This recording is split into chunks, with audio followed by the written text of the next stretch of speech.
Hi everyone, welcome back to another video from Wake&Tech. In this tutorial, I'm going to show you how to change your profile picture in Shopee. To change your profile picture in Shopee, first of all, open a web browser and type in shopee.com in the URL box and log into your account. After you're inside the home page, go to the top right corner and mouse over to your profile picture and click on My Account. Now, once you open up the My Profile section, go to the right hand side corner and click on Select Image. You will then be able to see this pop up where you need to go ahead and select a picture you'd like to use as your profile picture from the options.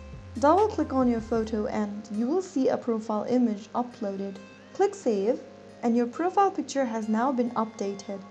That is how you can easily change your profile picture in Shopee. If you found the video helpful, don't forget to like, share and subscribe for more Shopee tutorials.